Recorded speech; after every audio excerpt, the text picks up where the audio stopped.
Brought to you by the Dark Lord himself, Queasy Ali.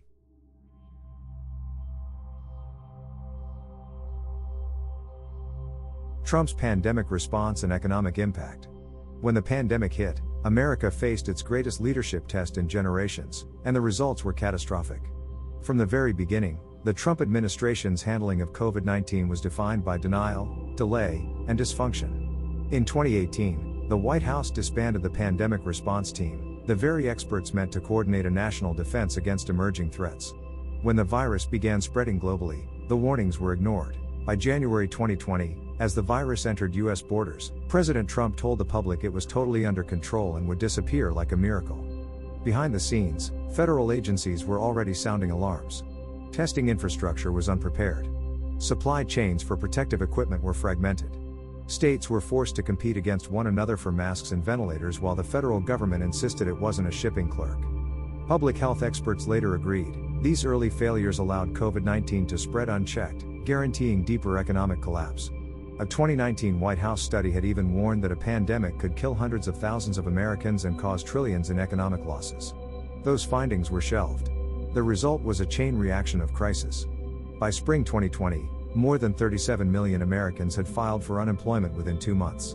The jobless rate jumped from a 50-year low of 3.5% to nearly 15%, the highest since the Great Depression. America's GDP collapsed by 31% at an annualized rate in the second quarter of 2020, the sharpest fall in modern history. Entire industries, hospitality, travel, retail, were decimated. Economists across the spectrum agreed that the severity of this collapse wasn't inevitable. Countries that moved early with coordinated responses, testing, tracing, and containment, avoided mass shutdowns. South Korea's economy contracted by only about 1%. Germany, which quickly launched wage subsidy programs, kept unemployment below 6%. In contrast, the United States faced widespread layoffs because it lacked systems to keep workers attached to employers. One analysis estimated that if the US had mirrored the responses of Germany, Australia, or South Korea, 17 million more Americans could have kept their jobs in 2020.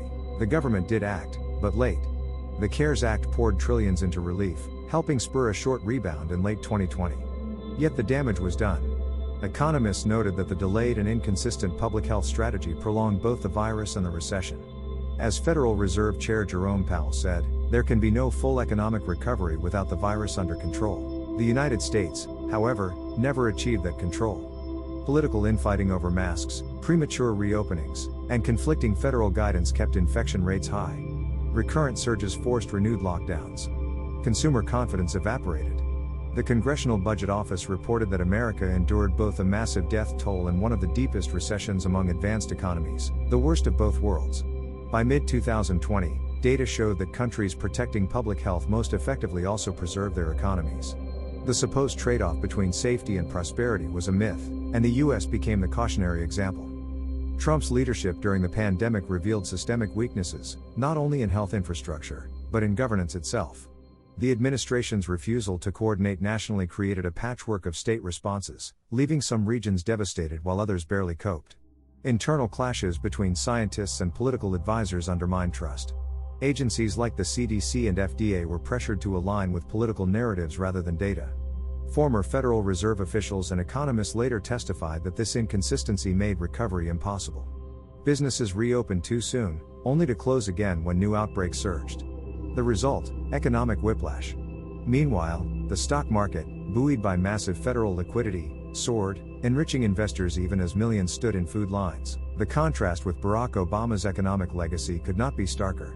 When Obama took office in 2009, he inherited an economy in free fall, the worst financial collapse since 1929. Through stimulus, coordinated federal action, and global cooperation, the Great Recession was reversed. By the time Obama left office in January 2017, the economy had created jobs for 75 consecutive months, the longest streak in American history. Unemployment fell from 10% in 2009 to 4.7% in 2017. Median incomes had risen, inflation remained low, and the stock market had recovered its pre-crash highs. The Affordable Care Act expanded health coverage, stabilizing millions of families. Obama handed Trump a growing economy with strong fundamentals, steady GDP growth, low unemployment, and rising consumer confidence. Trump entered office with the wind at his back. For 3 years, the expansion continued. Unemployment dipped to record lows, and the stock market surged. But this wasn't a new miracle, it was the continuation of Obama's recovery. The 2017 tax cuts provided a short-term boost but exploded the deficit. Business investment slowed even before the pandemic, undermined by trade wars and policy uncertainty. By late 2019, growth had already cooled to 2.2%, well below the 4% Trump repeatedly promised. Manufacturing job creation had stalled. Farmers were crushed by retaliatory tariffs. Then came the true test, the pandemic, and the illusion of stability shattered. Within months, Trump's presidency turned from record highs to record collapse. The unemployment rate doubled, GDP shrank 3.5% in 2020, and America's death toll soared past 500,000 before he left office. By January 2021, there were nearly 3 million fewer jobs than when he began, making him the first president since Herbert Hoover to leave office with a net job loss. Federal debt ballooned to over $21 trillion, nearly matching the size of the economy. Poverty surged as millions lost income and healthcare. The same economy he had inherited healthy, he left wounded. Economists, public health experts, and even members of his own administration have since concluded, Trump didn't cause COVID-19, but his response magnified its devastation.